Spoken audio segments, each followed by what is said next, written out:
नमस्कार साथियों, आपके अपने YouTube परिवार पर एक बार पुनः आप सभी साथियों का बहुत बहुत स्वागत है। जैसा कि आप सभी साथियों को पता होगा, राजस्थान पीटीटी की तैयारी करने वाले समस्त साथियों के लिए, बीएसटीसी की तैयारी करने वाले समस्त साथियों के लिए और इसके अलावा राजस्थान के अंदर आयोजित किसी भी प्रतियोगिता परीक्षा की तैयारी करने वाले समस्त साथियों के लिए ये क्लास एक महत्वपूर्ण क्लास रहेगी। तो साथियों, वीडियो को लाइक कर दीजिएगा, वीडियो को शेयर कर दीजिएगा और अगर आप पहली बार चैनल पर विजिट कर रहे हैं तो मेरा एक निवेदन बनता है कि आपका अपना परिवार है, चैनल को सब्सक्राइब जरूर कर लीजिएगा। तो चलिए साथियों, स्क्रीन पर आपके सामने पहला क्वेश्चन नजर आ रहा है। पूरे प्रश्न को ध्यान से पढ़ लीजिएगा और फिर आप इसका जवाब दीजिएगा। जिन साथियों को इस प्रश्न का आंसर आ रहा है, आप फटाफट से कमेंट कर दीजिएगा। बिल्कुल फटाफट से कमेंट कर दीजिएगा। बिल्कुल, शोभा जी हमारे यूट्यूब परिवार पर जुड़ चुके हैं, आपका बहुत बहुत स्वागत है। बिल्कुल वीडियो को लाइक करना है और जल्दी से जवाब दीजिएगा। राजस्थान पुलिस दिवस कब मनाया जाता है? 15 अप्रैल, 16 अप्रैल, 20 मार्च और आपके सामने रखा है आप 20 अप्रैल को। जल्दी से बताइएगा। हाँ शोभा जी, कैसे हैं आप सभी लोग? उम्मीद तो मैं करता हूँ बहुत अच्छी होगी आप। और रेगुलर क्लास से लिया करो आप रेगुलर क्लास से नहीं ले रहे हैं। बिल्कुल, हम बहुत अच्छे हैं। हाँ जी, जल्दी से बताइए फटाफट से आंसर क्या होगा। स्क्रीन पर आपके सामने क्वेश्चन आ चुका है और जवाब दीजिए फटाफट से, आंसर क्या होगा।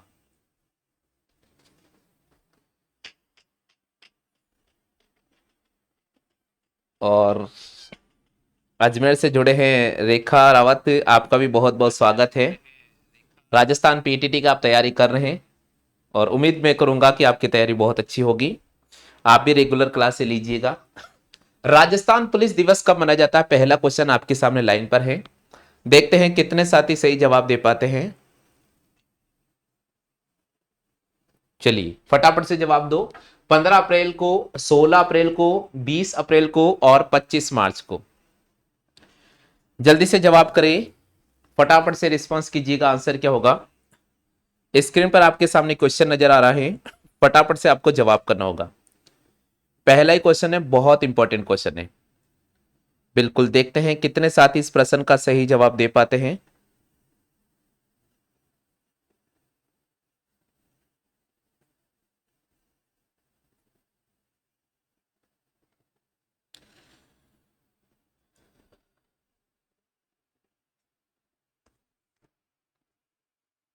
चलिए साथियों, नहीं पता मैं आपको बता देता हूं।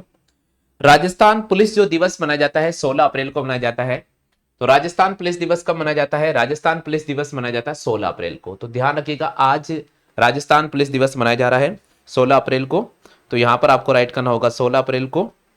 चलिए सर, बात करते हैं प्रश्न संख्या 2 की। तीसरा अंतर्राष्ट्रीय दिवस कब मनाया जाता है? तीसरा अंतर्राष्ट्रीय दिवस कब मनाया जाता है? शायद इस क्वेश्चन में करेक्शन हो सकता है। बिल्कुल,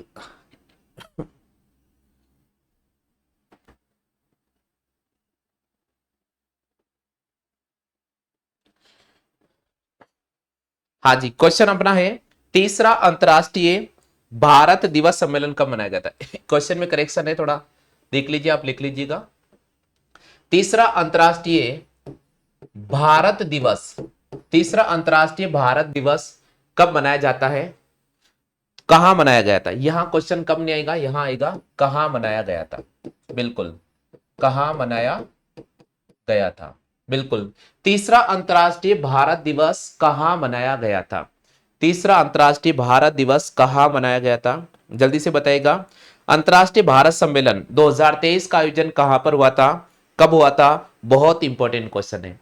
देखिए साथियों, मैं आपको बता देता हूं, अगर ये क्वेश्चन एग्जाम में बनेगा, क्योंकि आपको पता है कि वहां पर करंट अफेयर से रिलेटेड कुछ क्वेश्चन आएंगे और कुछ क्वेश्चन में जो इंपॉर्टेंट बन रहे हैं वही क्वेश्चन आपके सामने लेकर आ रहे हैं। यहां पर लिखा गया तीसरा अंतर्राष्ट्रीय भारत दिवस कहां मनाया गया था। तो तीसरा अंतर्राष्ट्रीय भारत जो दिवस मनाया गया था, वो बनाया गया था साथियों, आपको ध्यान रखना है, बेंगलोर के अंदर मनाया गया था। कहां पर मनाया गया था? बेंगलोर के अंदर मनाया गया था। ये थोड़ा क्वेश्चन में करेक्शन है। तीसरा अंतर्राष्ट्रीय भारत जो दिवस मनाया गया था, बेंगलोर मनाया गया था। 18 से 20 जनवरी 18 से 20 जनवरी 2023 को मनाया गया था। 18 से 20 जनवरी 2023 को मनाया गया था। तो इसका जवाब होगा तीसरा अंतर्राष्ट्रीय भारत जो दिवस मनाया गया था, बेंगलोर में मनाया गया था, 18 से 20 जनवरी 2023 को मनाया गया था। ठीक है भाई, क्लियर हो गया। चलो हाँ, अगले क्वेश्चन की बात करते हैं। अगला क्वेश्चन है हमारे पास में, एशिया का सबसे बड़ा ट्यूलिप गार्डन जनता के लिए हाल ही में खोला गया था, कहां पर है ये? एशिया का सबसे बड़ा ट्यूलिप गार्डन हाल ही में जनता के लिए खोला गया है, आप बताइए कहां पर है ये? बहुत महत्वपूर्ण क्वेश्चन है, जल्दी से बताइएगा। एशिया का सबसे बड़ा ट्यूलिप गार्डन हाल ही में जनता के लिए खोला गया है, आप बताइए गार्डन कहां पर स्थित है? जवाब दीजिए साथियों फटाफट से आंसर। हाँ भाई, जिसको आ रहा फटाफट से जवाब दीजिएगा। एशिया का सबसे बड़ा ट्यूलिप गार्डन हाल ही में जनता के लिए खोला गया है, आप बताइए कहां पर खोला गया है? प्रश्न संख्या तीसरा। देखिए थोड़ा पैटर्न आपके पास में हायर लेवल का है, क्योंकि मैंने आपके सामने आज करंट अफेयर के क्वेश्चंस रखे हैं और करंट अफेयर की जो क्लास है मॉर्निंग में चल रही है, तो मैं उम्मीद करता हूं साथियों आप करंट अफेयर क्लास जरूर ज्वाइन कर लीजिएगा। आप करंट अफेयर क्लास जरूर ज्वाइन कर लीजिएगा। अगर आप हमारी स्पेशल करंट अफेयर पढ़ना चाहते हैं तो इसका हमने केवल चार्ज रखा 49 रुपीज। केवल हमने चार्ज रखा है 49 रुपए, यानी मात्र 49 रुपए में, मात्र 49 रुपए में आपको हम 1 महीने का करंट अफेयर करवा रहे हैं और रोजाना आपको 1.5 घंटे क्लास मिलेगी। सबसे बड़ी बात है कि रोजाना आपको 90 मिनट का क्लास मिलेगा, रोजाना 90 मिनट का क्लास मिलेगा। जिन साथियों को स्पेशल एसएससी की तैयारी करना है, रेलवे की तैयारी करना है, तो वो करंट अफेयर का हमारा बेच ज्वाइन कर सकते हैं। 49 रुपए मंथली इसका चार्ज रखा है हमने और इसमें आपको 90 मिनट का रेगुलर क्लास मिलेगा, जिसमें हम आपको डेली करंट अफेयर प्लस जितने भी अखबार है उनके जो इंपॉर्टेंट सुर्खियां हैं वो सारे हम कंप्लीट करवा रहे हैं। चलिए अभी हमारा जो क्वेश्चन था उसकी तरफ आते हैं अपन। क्वेश्चन है, एशिया का सबसे बड़ा ट्यूलिप गार्डन जनता के लिए खोला गया था, कहां पर खोला गया? तो बिल्कुल इसका सही जवाब दिया है यहां पर, बिल्कुल सही जवाब देना होगा श्रीनगर को। श्रीनगर जम्मू एंड कश्मीर के अंदर खोला गया। कहां पर खोला गया? श्रीनगर जम्मू एंड कश्मीर में। बात क्लियर है सभी साथियों को? अब दी के साथियों यहां से प्रश्न आता है कि जनता के लिए कब खोला गया था, तो आपको ध्यान रखना है जनता के लिए 19 मार्च 2023 को खोला गया था। जनता के लिए कब खोला गया था? जनता के लिए 19 मार्च 2023 को खोला गया था। इसका उद्घाटन किसने किया था, यहां से प्रश्न आ सकता है। तो आपको ध्यान रखना है lieutenant lieutenant governor Manoj Sinha ने इनका उद्घाटन किया।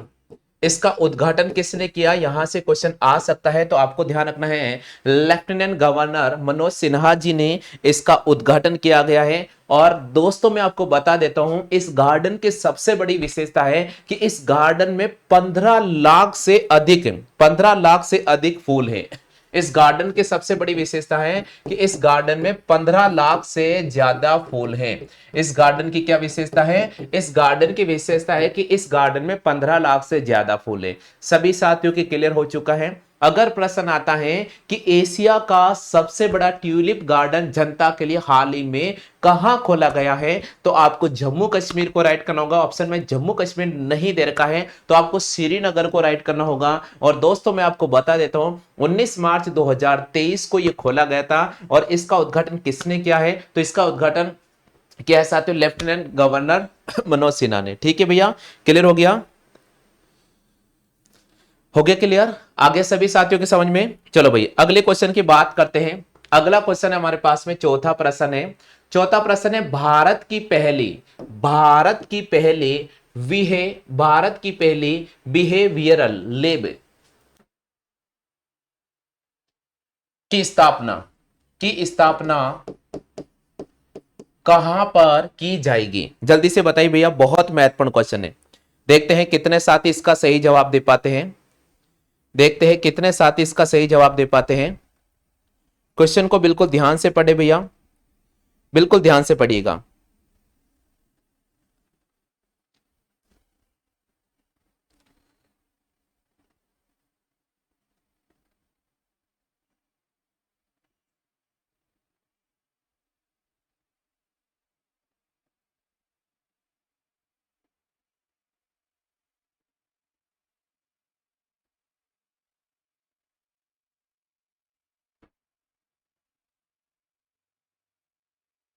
हाँ भैया, भारत की पहली बिहेवियरल लैब की स्थापना कहां पर की जाएगी? बिल्कुल सही जवाब दिया है यहां पर, बिल्कुल सही जवाब आ गया है यहां पर। और देखते हैं कितने साथियों का आंसर आ रहा है।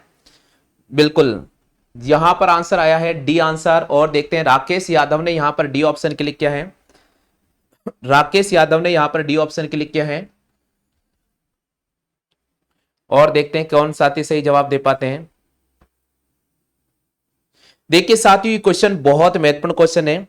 और मैं आपको बता देता हूं कि भारत की पहली बिहेवियरल जो लैब है उसकी स्थापना जयपुर में की जाएगी। कहां पर की जाएगी? जयपुर के अंदर की जाएगी। ये क्वेश्चन पीटीटी के लिए, बीएसटीसी के लिए बहुत ही महत्वपूर्ण है कि भारत की पहली बिहेवियरल लैब कहां पर स्थापित की जाएगी? जयपुर में स्थापित की जाएगी। क्लियर हो गया? आगे साथियों, ये एक लेटेस्ट टेक्नोलॉजी पर आधारित लैब होगी और जिसका जो क्षेत्रफल होगा, यानी ये लैब लगभग कहां पर जो निर्माण किया जाएगा उसका जो एरिया होगा साथियों 2665.04 2665.04 वर्ग फीट क्षेत्र के अंदर ये लैब होगी।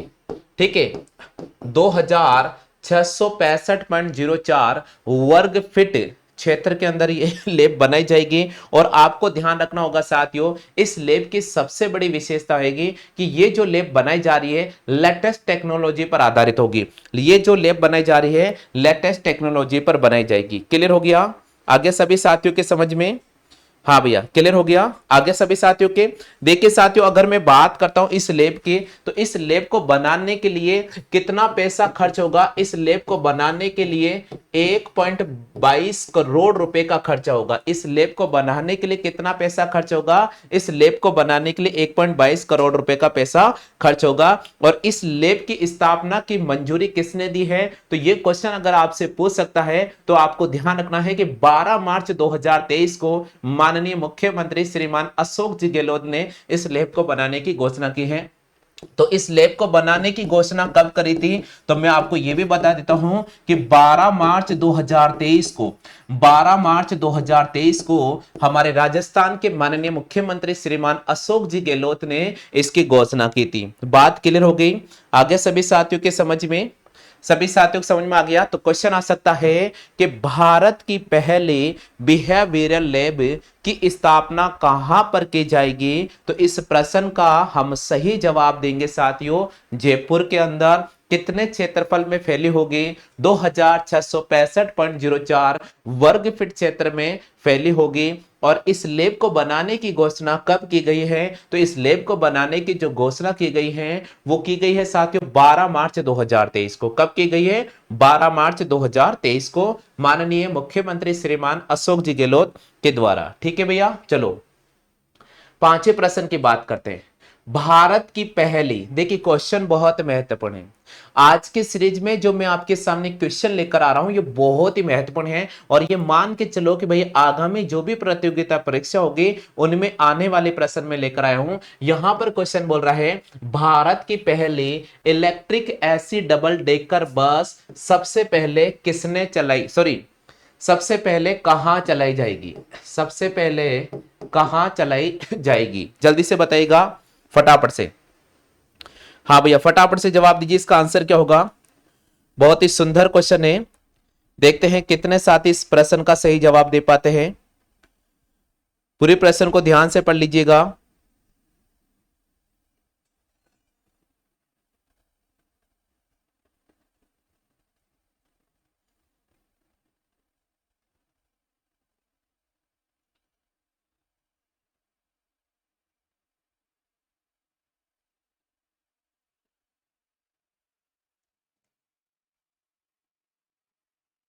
हाँ भैया, फटाफट से जवाब दीजिए, आंसर क्या होगा?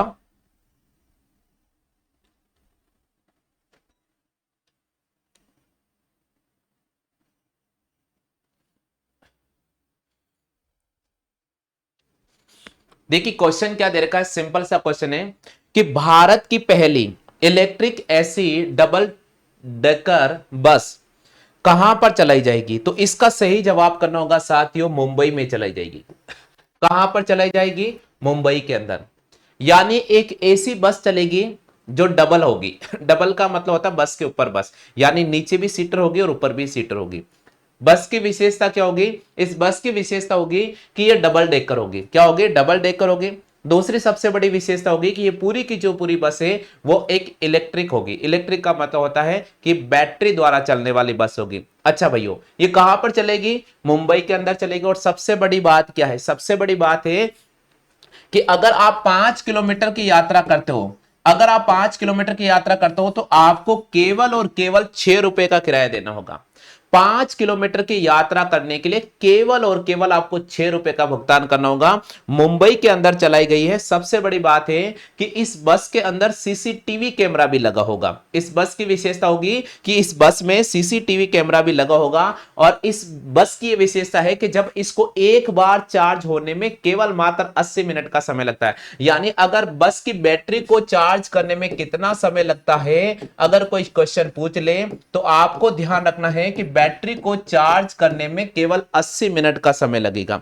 कितने मिनट का समय लगेगा? केवल 80 मिनट का समय लगेगा। ध्यान रखिएगा साथियों, बहुत इंपॉर्टेंट है। आप भी अगर कभी मुंबई जाते हो तो आप इस बस के अंदर जरूर बैठ कर आना, ठीक है भैया। अच्छा, इस बस का उद्घाटन कब किया गया था? तो इस बस का जो उद्घाटन किया गया था वो 13 फरवरी 2023 को किया गया था। क्वेश्चन आता है कि इस बस का उद्घाटन कब किया गया था? अगर आपसे पूछ ले तो आपको ध्यान रखना है कि 13 फरवरी 2023 को इस बस का उद्घाटन किया गया था। इस बस के अंदर एक समय में कितने व्यक्ति बैठ सकते हैं? तो इस बस में एक समय में 73 व्यक्ति बैठ सकते हैं।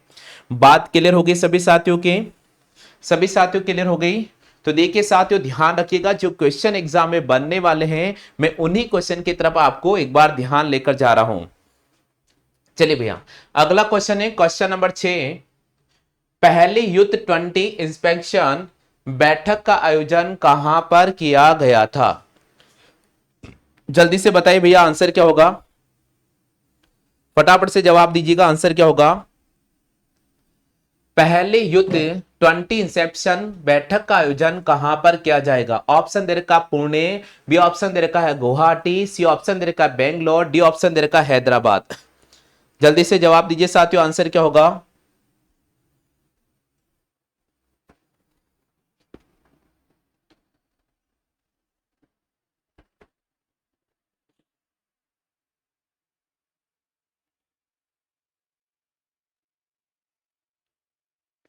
देखिए साथियों, मैं आपको बता देता हूं, क्वेश्चन बहुत इंपॉर्टेंट है एग्जाम की दृष्टि से भी और आगामी प्रतियोगिता परीक्षा की दृष्टि से भी।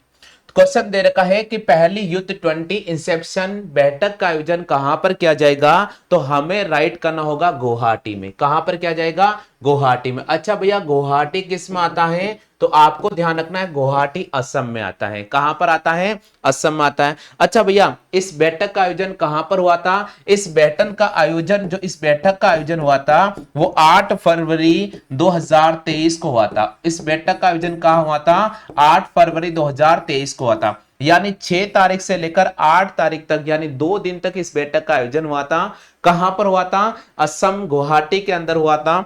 यहां तक क्लियर हो गया आगे सभी साथियों के? अच्छा भैया, क्वेश्चन बन सकता है कि इस बैठक की अध्यक्षता किसने की थी? तो इस बैठक की जो अध्यक्षता की थी G20 की अध्यक्षता ही इस बैठक की प्रमुख अध्यक्षता थी। ठीक है भैया, क्लियर हो गया? चलिए कॉपी कर लीजिए फटाफट से क्वेश्चन की। अगर आपको लग रहा है कि ये क्वेश्चन बहुत इंपॉर्टेंट है तो आप स्क्रीनशॉट ले सकते हैं।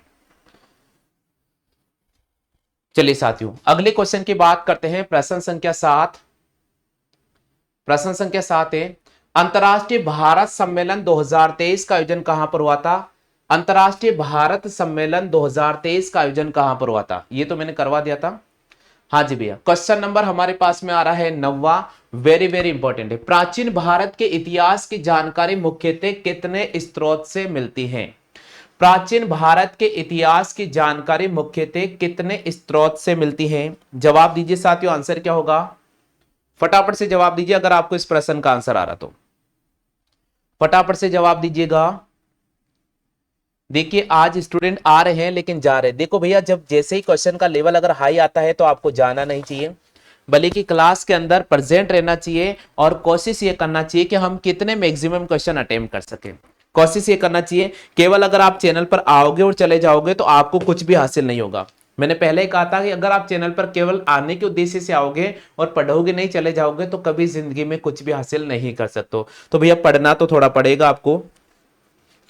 बिल्कुल जल्दी से बताइए साथियों आंसर क्या होगा।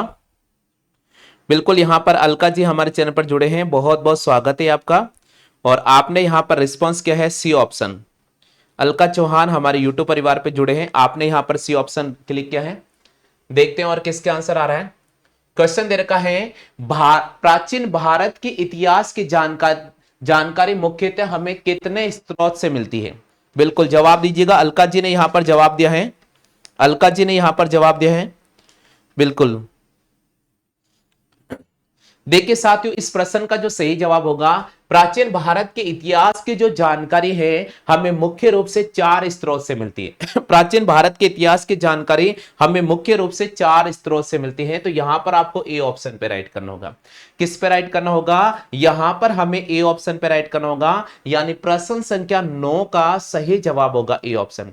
अगर क्वेश्चन आता है कि प्राचीन भारत के इतिहास की जानकारी हमें मुख्य रूप से कितने स्रोत से मिलती है, तो प्राचीन भारत के इतिहास की जानकारी हमें मुख्य रूप से 4 स्रोत से मिलती है। जी हां दोस्तों, मैं आपको बताने वाला हूं कि वे 4 स्रोत कौन से हैं। बिल्कुल यहां पर आपके सामने बता रहा हूं। चलिए साथियों, देखिए साथियों यहां पर मैंने हर चीज डिफाइन कर दी है। मैंने क्यों डिफाइन किया, इसका कारण यह है कि अगर आप क्लास को पूरा अटेम्प्ट करते हैं तो आपको थ्योरी क्लास भी साथ का साथ मिलेगा। करंट अफेयर का जो सेशन है उसको हम डिस्क्राइब भी कर रहे हैं। देखिए साथियों, प्राचीन भारत के इतिहास की जो जानकारी है मुख्य रूप से 4 स्रोत से मिलती है। प्राचीन भारत के इतिहास की जानकारी हमें मुख्य रूप से 4 स्रोत से मिलती है। वो 4 स्रोत कौन कौन से हैं उसके बारे में हम चर्चा करते हैं। उसमें पहला जो स्रोत आता है वो आता है धर्म ग्रंथ। पहली जो जानकारी हमें मिलती है धर्म ग्रंथ से मिलती है। दूसरी जो जानकारी हमें मिलती है वो ऐतिहासिक स्थलों से मिलती है। कहां से मिलती है, ऐतिहासिक स्थलों से मिलती है। तीसरी जो जानकारी हमें मिलती है विदेशियों के विवरण से मिलती है। हम जैसे हम बोलते हैं ना कि चीनी यात्री भारत के अंदर आए थे, तो उनका जो विवरण हम पढ़ते हैं वहां से हमें भारत के प्राचीन इतिहास की जानकारी मिलती है। और इसके अलावा जो चौथा पॉइंट आता है वो आता है पुरातत्व से संबंधित। किससे मिलती है, पुरातत्व से संबंधित मिलती है। तो आपसे अगर कोई भी क्वेश्चन पूछ ले एग्जाम के अंदर कि प्राचीन भारत के इतिहास को जानने के लिए हम कितने स्रोत की मदद लेंगे, तो प्राचीन भारत के इतिहास को जानने के लिए हम मुख्य रूप से 4 स्रोत की मदद लेंगे। उसमें से पहला नंबर आता है धर्म ग्रंथ, दूसरा नंबर आता है ऐतिहासिक, तीसरा नंबर आ रहा है विदेशियों का विवरण और चौथा नंबर आ रहा है पुरातत्व। ठीक है भैया, क्लियर हो गया आगे सभी साथियों को समझ में। चलो भाई और इसके बारे में जानकारी लेते हैं।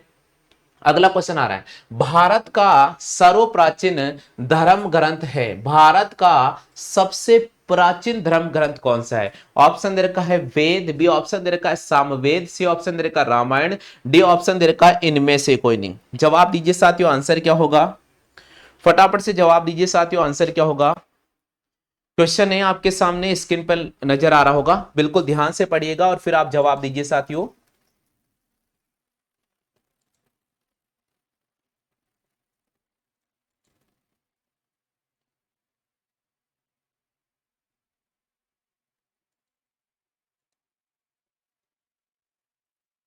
फटाफट से जवाब दीजिए भैया। चलिए भैया, बिल्कुल यहां पर कोशिश की है। चलिए भैया, तो भारत का सर्वप्राचीन धर्म जो ग्रंथ है वो है वेद। भारत का सर्वप्राचीन जो धर्म ग्रंथ है वो क्या है, वेद है साथियों। क्या है, वेद है। चलिए साथियों, अब देखिए यहां पर कुछ मैं आपके सामने जो डिटेल दे रहा हूं, ये डिटेल एक आगामी एग्जाम की दृष्टि से एक महत्वपूर्ण डिटेल होगी। यहां पर लिखा गया है कि भारत का सर्वप्राचीन जो धर्म ग्रंथ है वो क्या है, वेद है। अच्छा भैया, अगर आपसे क्वेश्चन पूछ ले कि वेद के संकलनकर्ता कौन थे, तो आपको ध्यान रखना है वेद के जो संकलनकर्ता थे महर्षि कृष्ण द्वैपायन वेद व्यास थे। कौन थे, महर्षि कृष्ण द्वैपायन वेद व्यास। बात क्लियर होगी।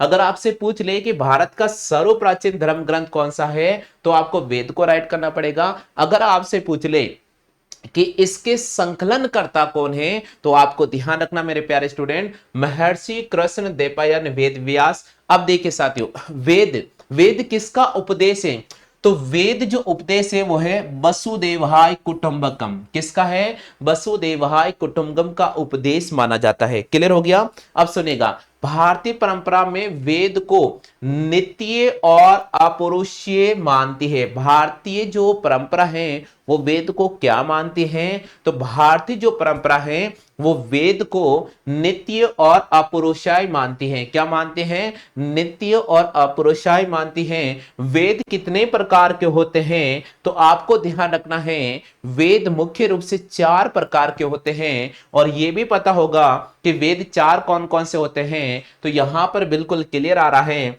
वेद में जो प्रमुख रूप से आता है वो आता है ऋग्वेद, दूसरा नंबर आता है यजुर्वेद, तीसरा नंबर आ रहा है सामवेद और चौथा नंबर आ रहा है अथर्ववेद। क्लियर हो गया?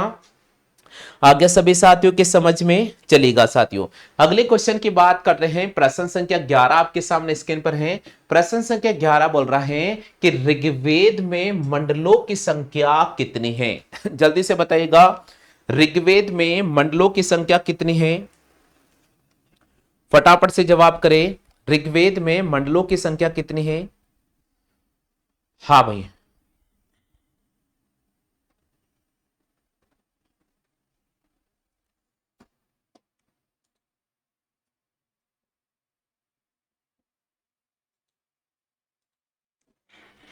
चलिए साथियों, ऋग्वेद में मंडलों की संख्या कितनी है, इस प्रश्न का हम आपके सामने जवाब देते हैं। शायद आपने जवाब देने की कोशिश की, बहुत अच्छी बात है भैया। ऋग्वेद में मंडलों की संख्या कितनी है? आप सभी को ध्यान रखना है, ऋग्वेद के अंदर 10 मंडल है। ऋग्वेद में मंडलों की संख्या कितनी, ये पूछ रहा आपसे। ऋग्वेद के अंदर 10 मंडल है भैया। कितने मंडल हैं? 10 मंडल है। चलिए भैया थोड़ा आगे बढ़ते हैं। यहां पर मैंने हर चीज, सॉरी 10 मंडल होने चाहिए ना। हाँ ध्यान रखिएगा, ऋग्वेद में 10 मंडल है, 8 नहीं है, थोड़ा टाइपिंग मिस्टेक है, ये टाइपिंग मिस्टेक है। ऋग्वेद में 10 मंडल है भैया, ध्यान रखिएगा, ऋग्वेद में 10 मंडल है, 8 नहीं होंगे, 10 होंगे। ऋग्वेद में मंडल की संख्या कितनी है अगर आपसे पूछ ले, तो ऋग्वेद के अंदर जो मंडल है उनकी जो संख्या है 10 है। कितनी है? 10 है। अगर आपसे पूछ ले कि ऋग्वेद में सूक्त की संख्या कितनी है, ऋग्वेद में सूक्त की संख्या कितनी है, बहुत ही शानदार ध्यान रखना है, ऋग्वेद में जो सूक्तों की संख्या है वो 1028 है। कितनी है? 1028। अगर आपसे पूछ ले कि ऋग्वेद में ऋचाओं की संख्या कितनी है, तो ऋग्वेद में ऋचाओं की जो संख्या 10,462 है। कितनी है? 10,462। क्लियर हो गया? हाँ भैया सभी साथियों का आ गया है। अब सुनिएगा, ऋग्वेद में ऋचाओं को पढ़ने वाले ऋषि को हम हॉर्थ कहते हैं। क्या कहते हैं? हॉर्थ कहते हैं। ये बहुत ही शानदार है। प्रश्न आता है हॉर्थ से क्या अभिप्राय है? तो हॉर्थ से अभिप्राय है कि ऋग्वेद के अंदर जो वेद को पढ़ने वाला ऋषि होता है उसको हॉर्थ कहा जाता है। क्या कहा जाता है? हॉर्थ कहा जाता है। अच्छा, जिसमें आर्य की राजनीतिक प्रणाली, इतिहास और ईश्वर की महिमा की जानकारी मिलती है। अच्छा, हॉर्थ से हमें क्या जानकारी मिलती है? हॉर्थ से हमें जानकारी मिलती है कि आर्य का इतिहास क्या था, ईश्वर की महिमा क्या है, उनकी प्रणाली क्या है, इनके बारे में हमें जानकारी मिलती है। चलो भाई आगे बढ़ते हैं। दोस्तों बहुत ही इंपॉर्टेंट जानकारी मैं आपके सामने लेकर आ रहा हूं। ऋग्वेद की रचना किसने की? ये क्वेश्चन वो फैक्ट क्वेश्चन है जो एग्जाम के अंदर आता है। जो पेपर सेटर होता है उसके पास ये क्वेश्चन घूमता है और सीधा सीधा एग्जाम में आता है। तो यहां पर क्वेश्चन यही है कि ऋग्वेद की रचना किसने की है? तो ऋग्वेद की जो रचना की है विश्वामित्र ने की है। किसने की है भाई? विश्वामित्र ने की है। क्लियर हो गया?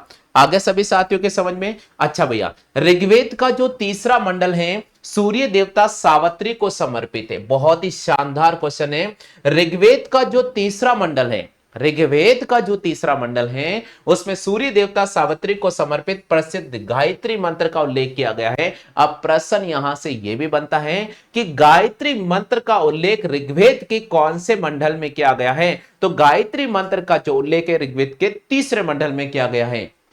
बिल्कुल, ऋग्वेद का जो तीसरा मंडल है सूर्य देवता सावित्री सूर्य देवता सावित्री को समर्पित है और जिनमें गायत्री मंत्र का उल्लेख किया गया है। किसका उल्लेख किया गया है? गायत्री मंत्र का उल्लेख किया गया है। क्लियर हो गया? आगे सभी साथियों की समझ में? क्लियर हो गया? चलो भैया, ऋग्वेद के 90 मंडल में देवता सोम का उल्लेख किया गया है। ये वो क्वेश्चन है जो एग्जाम के अंदर फैक्ट सीधा सीधा आता है।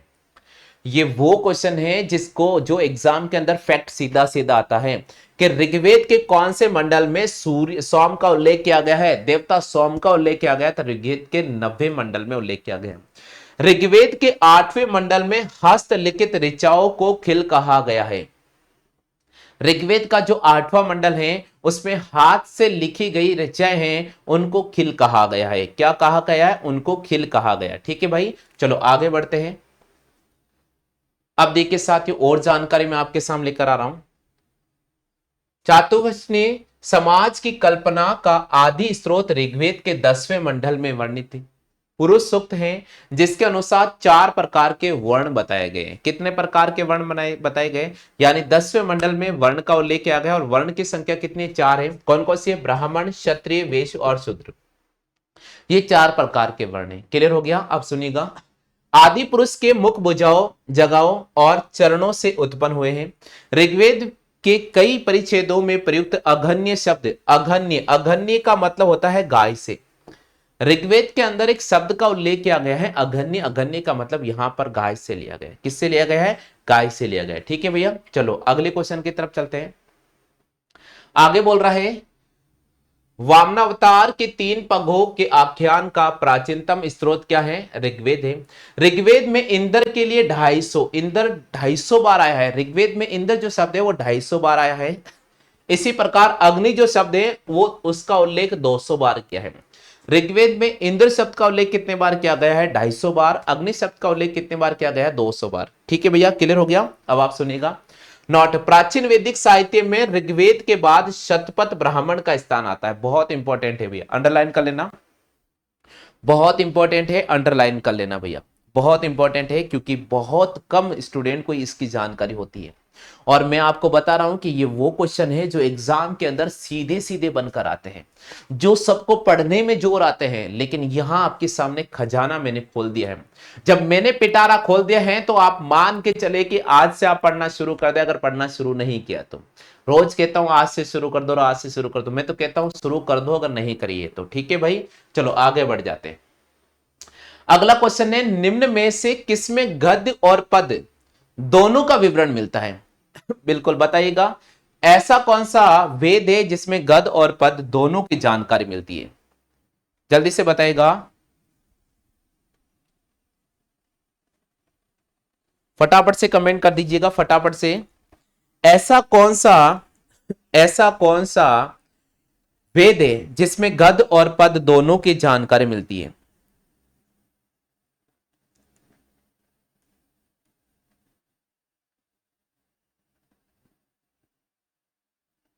फटाफट से कमेंट करें।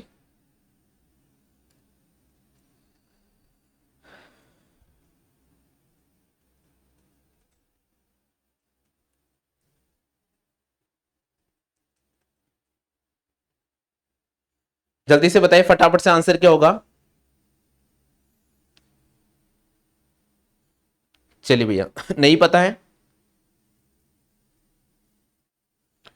बिल्कुल, यहां पर जगदीश भैया ने आंसर किया है और देवीलाल बालन ने आंसर किया है। चलिए भैया, तो देखिए साथ ये बहुत इंपॉर्टेंट क्वेश्चन है और ये क्वेश्चन वो है जो एग्जाम के अंदर रेलवे का दीवाना क्वेश्चन है। ये क्वेश्चन तो वो है जो रेलवे के अंदर कई बार आता है। तो रेलवे वाले साथियों के लिए तो ये इंपॉर्टेंट जान है। रेलवे वाले साथियों के लिए तो ये क्वेश्चन बहुत ही ज्यादा इंपॉर्टेंट जान है। तो चलिए साथियों, यहां पर मैं आपके सामने एक एक चीज बता देता हूं। यहां पर लिखा हुआ है यजुर्वेद। क्या लिखा हुआ है? यजुर्वेद। पढ़ लिया आप सभी ने? अब देखिए साथियों, सी ऑप्शन यहां पर राइट करना होगा। चलिए साथियों, हालांकि वंदना जी ने डी ऑप्शन क्या है, डी ऑप्शन नहीं होगा, सी ऑप्शन इसका क्लिक होगा। राइट, यजुर्वेद। यजुर्वेद कौन सा वेद है? देखिए, सस्वर पाठ के लिए मंत्रों तथा बलि के समय अनुपालन के लिए नियमों का संकलन यजुर्वेद में मिलता है। यानी विभिन्न प्रकार के मंत्र जिनका उल्लेख, उनका कैसे प्रकार अनुपालन करना है, उनके नियम कैसे, किस प्रकार हमें चलना है, इन सब की जानकारी हमें किससे मिलती है? इन सब की जानकारी हमें यजुर्वेद से मिलती है। ठीक है साथियों, इसके पाठकर्ता को क्या कहा जाता है? इसके पाठकर्ता को अधर्वी कहा जाता है। इसके पाठकर्ता को क्या कहा जाता है? इसके पाठकर्ता को अधर्वी कहा जाता है। इसमें गद्य और पद दोनों का उल्लेख किया गया है। इसमें गद्य और पद दोनों का उल्लेख किया गया है, यानी दोनों का विवरण मिलता है। बात क्लियर हो गई? चलो भाई आगे बढ़ते हैं। सामवेद। अब देखिए साथियों, सामवेद के बारे में मैं आपको जानकारी दे रहा हूं क्योंकि यहां से भी क्वेश्चन आता है। देखो साम, साम का शाब्दिक अर्थ क्या होता है? साम का जो शाब्दिक अर्थ होता है वो होता है गान, यानी गाना गाना। गान यानी होता है गाना गाना, ठीक है। कुछ मन ही मन के अंदर मुस्कुराना, मन ही मन के अंदर कुछ गाने को अपन रिहर्सल करते हैं ना साथियों। तो देखिए इस वेद में मुख्यतः यज्ञों के अवतार पर गाए जाने वाले मंत्रों का संकलन मिलता है। जब यज्ञ किया जाता है उस समय जो मंत्र बोले जाते हैं उसका संकलन किस में मिलता है? सामवेद में मिलता है। इसके पाठकर्ता को उद्धात कहा जाता है। इसका जो भी व्यक्ति पाठ करता है उसको क्या कहा जाता है? इसका जो व्यक्ति पाठ करता है उसको उद्धात कहा जाता है। और इसका संकलन ऋग्वेद पर आधारित है और इसमें 1810 सूक्त हैं। इसका संकलन किस पर आधारित है? ऋग्वेद पर आधारित है। और इसमें सूक्तों की संख्या कितनी है? इसमें सूक्तों की संख्या 1810 है साथियों। कितनी है? 1810। अगर आपसे कोई पूछ ले कि ऋग्वेद में सूक्तों की संख्या कितनी है तो मैं आपको बता दूं साथियों, रटना नहीं है। ऋग्वेद में सूक्तों की संख्या है 1058। ऋग्वेद में सूक्तों की संख्या है 1058। ऋग्वेद में सूक्तों की 1028। ऋग्वेद में सूक्तों की संख्या 1028 है, जबकि सामवेद में सूक्तों की संख्या है 1810। ये क्वेश्चन कई बार आता है, ये क्वेश्चन कई बार आता है, ये क्वेश्चन कई बार आता है। चलिए साथियों आगे बढ़ जाते हैं। हाँ भाई, अगला क्वेश्चन है, सामवेद को संगीत का जनक माना जाता है। सामवेद को किसका जनक माना जाता है? सामवेद को संगीत का जनक माना जाता है। यजुर्वेद तथा सामवेद में किसी भी विशिष्ट ऐतिहासिक घटना का वर्णन मिलता है। यानी कोई भी मुख्य रूप से ऐतिहासिक घटना की जानकारी हमें यजुर्वेद और सामवेद से मिलती है। किससे मिलती है? यजुर्वेद और सामवेद से। ठीक है भैया, चलो आगे बढ़ते हैं। नेक्स्ट क्वेश्चन आ रहा है, निम्न में से किस वेद में कन्याओं के जन्म को लेकर निंदा की गई है? ऐसा कौन सा वेद है जिसमें कन्या के जन्म को लेकर बहुत बड़ी निंदा की है? जल्दी से बताइए साथियों, आंसर क्या होगा? ऋग्वेद, सामवेद, यजुर्वेद, अथर्ववेद। जल्दी से बताइए साथियों, आंसर क्या होगा? हाँ, हनुमान जी भैया कह रहे हैं कि सर हिंदी की ग्रामर क्लास चल रही। नहीं भैया, ये आज आपके सामने बीएसटीसी और पीटीटी का बहुत सुंदर मॉडल पेपर है जिसके अंदर मैं करंट अफेयर्स रिलेटेड क्वेश्चन करवा रहा हूं। हाँ भैया, जल्दी से बताइएगा आंसर क्या होगा?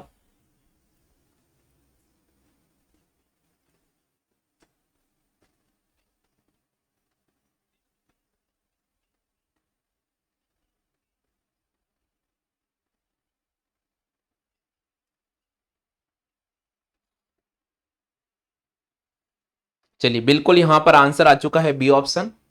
देखते भैया, देखते हैं। देखो भैया, यहां पर हमें सही राइट करना होगा डी ऑप्शन को, अथर्ववेद।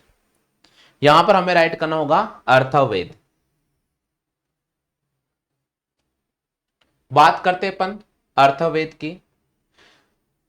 अथर्ववेद अथवा ऋषि द्वारा रचित इस वेद में कुल 731 मंत्र तथा लगभग 6000 गद्य हैं।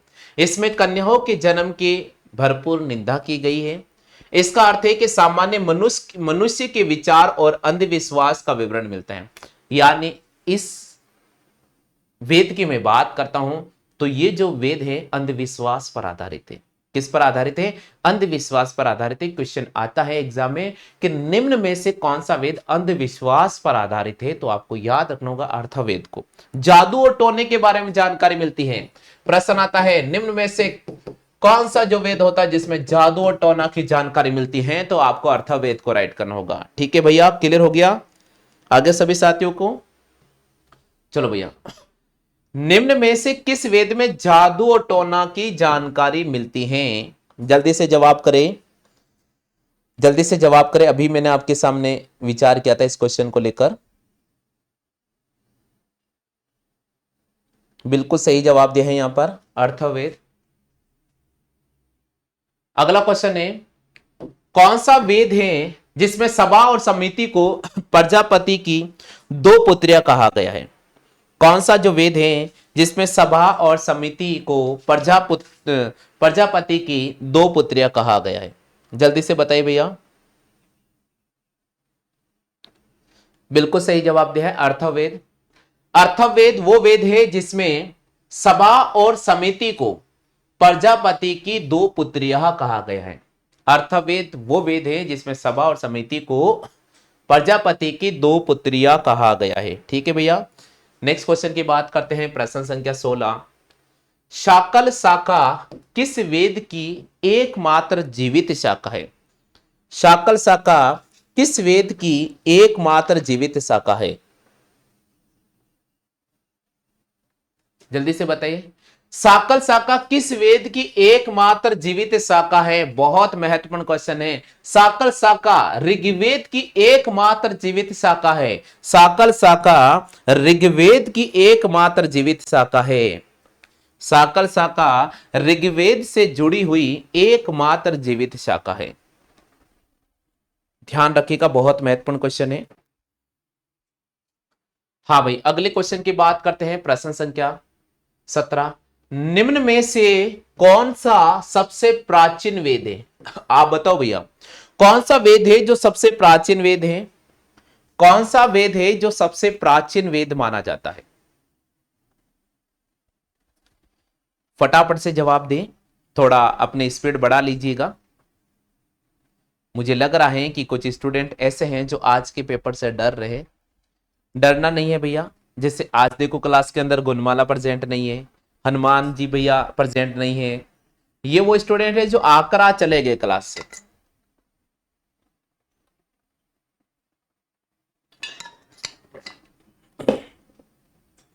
बताओ जल्दी से आंसर क्या होगा? सबसे प्राचीन जो वेद है वो ऋग्वेद है।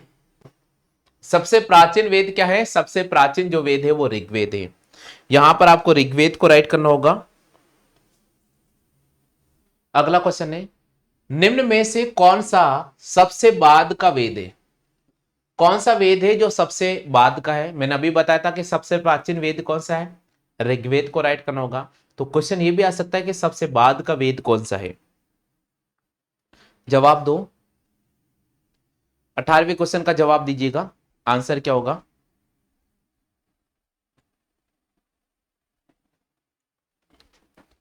बिल्कुल, सबसे बाद का वेद कौन सा है? सबसे बाद का वेद है अर्थवेद।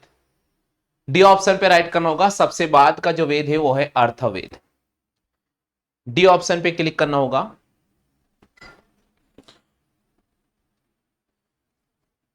बिल्कुल यहां पर डी ऑप्शन क्लिक करना होगा साथियों। बिल्कुल, किसी कुछ साथियों का आंसर आ रहा है, बहुत अच्छी बात है भैया, बहुत अच्छी बात है। चलो आगे बढ़ जाते हैं, प्रश्न संख्या 19। मनु स्मृति को किस काल का मानक ग्रंथ माना गया है? मनु स्मृति को किस काल का मानक ग्रंथ माना गया है? मनु स्मृति को किस काल का मानक ग्रंथ माना गया है?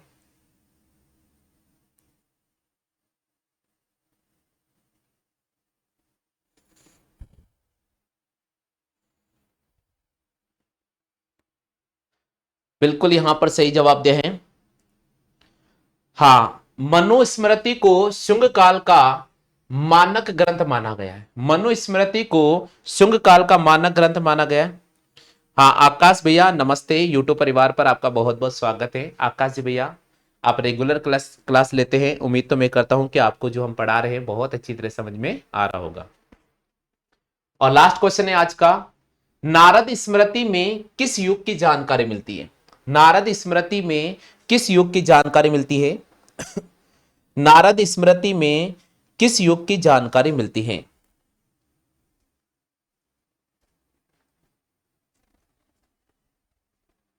अगली क्लास आप सभी साथियों के सामने मैं लेकर आ रहा हूं साथियों रीजनिंग की। तो सभी साथियों से निवेदन मैं करता हूं कि आज रीजनिंग का एक बहुत ही बेहतरीन टॉपिक होगा। तो सबसे मेरा निवेदन है कि क्लास को पूरी ले, और जहां तक हो क्लास को लाइक भी करें, शेयर भी करें। चैनल पर अगर आप नए नए आते हो तो बिल्कुल आपका अपना परिवार है, चैनल को सब्सक्राइब जरूर करें।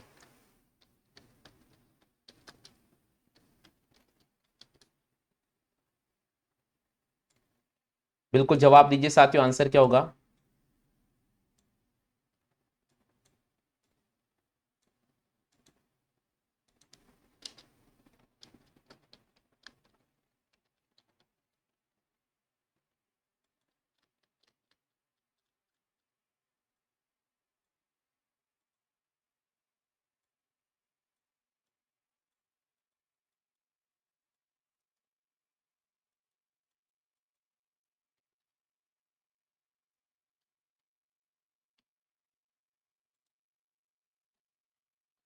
चलिए यहां पर आपको राइट करना होगा साथियों बी ऑप्शन पे गुप्त काल को।